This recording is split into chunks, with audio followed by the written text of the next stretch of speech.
mas tinha a multidão dos fiéis. E naquela manhã Jesus começou a pregar uma dura palavra. Jesus começou a pregar a verdade nua e crua. E aquelas multidões começaram a sair. E quando Jesus ora, resta somente aquela pequena multidão que eram os seus discípulos.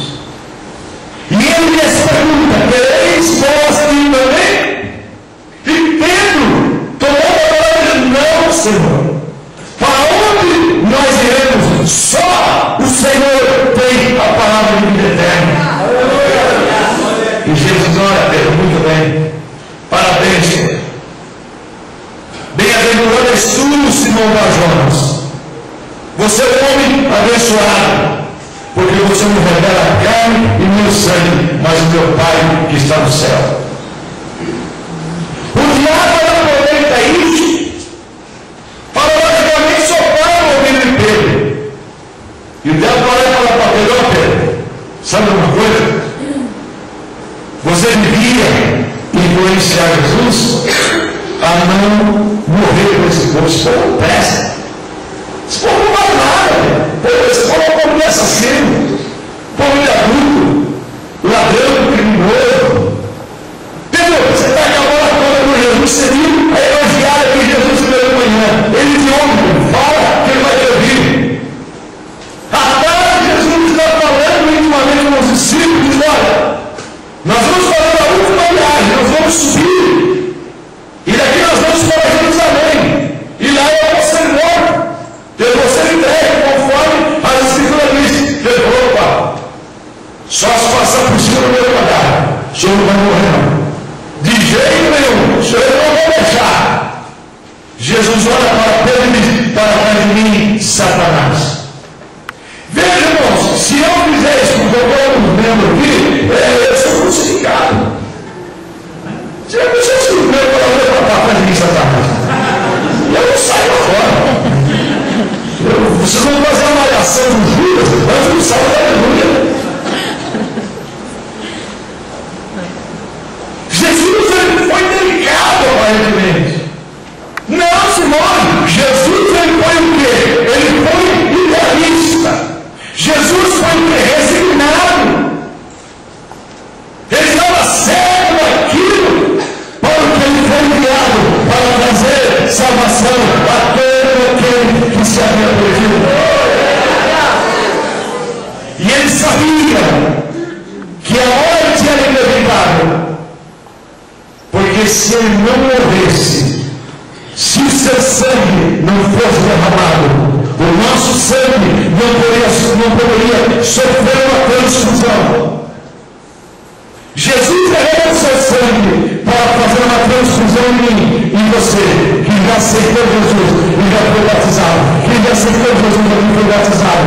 Você não tem mais um sangue que você tem contaminado. Você tem o sangue de Jesus que foi transfusionado em você. Agora, imagina você o seguinte: o diabo pegar a gente no dia mal e te influenciar. Rapaz, você trabalha todo mundo com essa vez, você está todo mundo com o seu patrão. Está fácil, ele mete a mão, rouba aí, está fácil, começa a levar. Rapaz, ele tem tanto. E muitas vezes a pessoa entra, não sabe a dificuldade que o empresário tem para manter uma empresa aberta. Não estou aqui para fazer. Eu sou filiado ao sindicato patronal e nem ao sindicato dos empregados.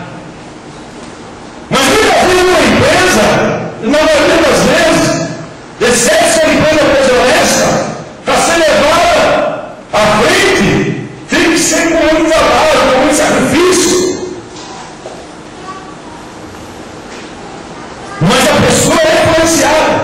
E, rapaz, você está com esse marido aí, rapaz? Rapaz, está outro. Rapaz, esse cara só te dá trabalho. Você está pretendendo com essa mulher ainda. Deus está tentando com isso, com aquilo. Cuidado com as influências. Amém. Porque essas influências, elas vêm em várias formas. Ela vem voz no teu ouvido. Ela vem a voz de um parente, de um amigo, de um irmão. E você tem que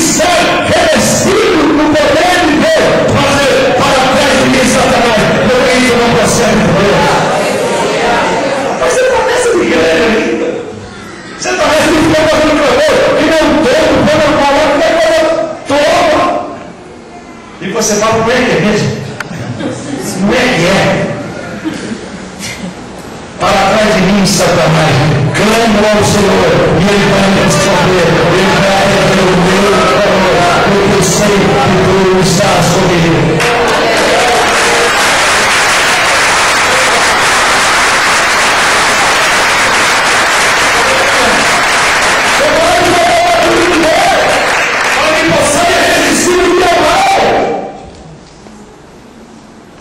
Aquele dia que você está impaciente e você quer que o seu filho pense com você, quantos pais que o filho, a filha tem 1 ano, 2 anos, ele quer que a criança haja um adulto. Concordo que você não foi criança, não foi adolescente.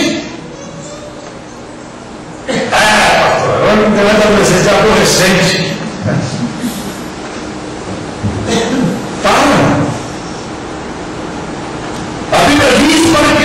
Tenhamos cuidado. Vós, filho, honrai os vossos pais. E vós, pais, não provoqueis a ira dos vossos filhos. Nós temos que saber, irmãos, o controle das coisas. Temos que saber o equilíbrio de águas. Temos que saber o equilíbrio das coisas. Porque o diabo, nosso adversário, ele é batalhando como leão. E aí, aquele dia você está no dia mau, e aí você espanca o seu filho, você espanca a sua filha, e você não está criando um filho, não que você não deva conviver, não que você não deva, muitas vezes, dar umas palmadas se necessário.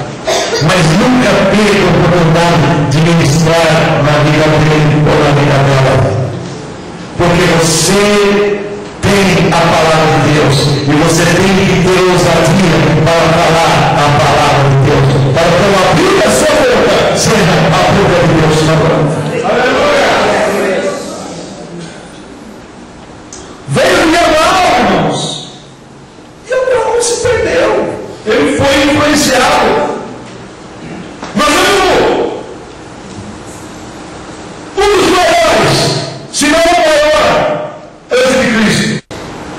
E Moisés foi lá e pegou a vara, feriu a rocha, e a rocha jorrou água, e aquela multidão foi sedentada milagrosamente, e todos ficaram impressionados. Mas eles continuaram no mesmo caminho de murmuração e reclamação. Tem que parar anos depois. Eles voltam no mesmo lugar, no mesmo estado, secos e murmuradores. E eles queriam crucificar Moisés. Você nos tirou do Egito, onde a gente tinha uma vida boa, para nos trazer para morrer de sede nesse deserto. Moisés foi a Deus, e Deus disse: Moisés, agora você fala com a rocha. A primeira ordem foi para ferir a rocha, mas a segunda não era para falar com a rocha. A primeira ordem nós encontramos em Êxodo, a segunda nós encontramos em Números capítulo 20. Mas Moisés estava um dia mal. Ele deixou a ira tomar conta. Ele deixou a ira aflorar. E ele foi lá, pegou a vara e feriu 10 dentro da rocha. É água, vocês querem a primeira prova? E a rocha jorrou água e eles foram descedentados. Mas Moisés foi proibido de entrar na terra prometida. Deus levou ele lá no Monte Negro e falou: olha lá, Moisés, a terra que eu prometi. Olha e ande com os beiços, porque você não vai levar por causa da ira que você deve levar. E esta situação, meus irmãos, se repete quando a Deus da ira nos faz isso. É claro que aqui há uma simbologia. A primeira vez a rocha foi ferida. É símbolo de Cristo ferido na rocha, na cruz do Calvário, entregando a sua vida por nós. Agora, ele não precisa mais ser ferido. A Bíblia diz que ele entrou no santuário uma única vez, fazendo redenção e salvação por todos nós. Agora, não precisa ferir mais ele. Basta falar com ele, clamar ao Senhor e ele responde. Mas o fato é que Moisés, aquele grande homem, o dia mau venceu ele. quantas vezes, meus irmãos, esse momento de ira, aquele momento de cólera, de raiva, a gente pega contra o irmão, pega contra a igreja, pega contra o corpo, pega contra o Espírito Santo, e aí não tem mais jeito. O céu é uma verdade, mas para os que blasfemam contra o Espírito Santo não tem mais jeito. Por quê? Porque a ira se aprovou. Se nós fôssemos caminhar nessa direção, nós iríamos ver quantos grandes homens de Deus foram vencidos pelo dia mal.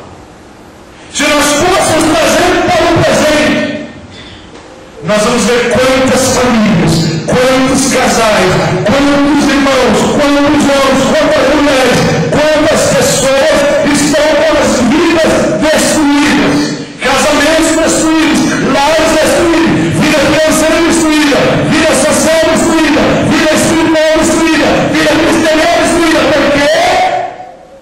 Por causa do dia mal, por causa do ciclo da lua.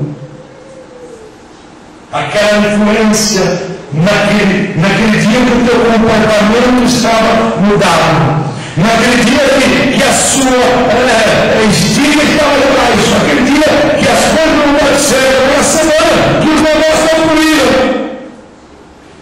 Fortalecei-vos no Senhor e na força do seu poder. Revestimos de toda a armadura de Deus para que possais estar firmes contra as astutas ciladas do diabo. Porque nós não temos que lutar contra a carne e contra o sangue. A nossa luta não é contra o outro. A nossa luta não é contra o nosso parente, contra o nosso vizinho, contra o nosso irmão, a nossa mulher, o nosso filho, o nosso marido. A nossa luta é contra os principados, os príncipes dos demônios, contra as potestades, as regiões malignas, contra os príncipes da céu deste século, contra as hostes espirituais da maldade nos lugares celestiais.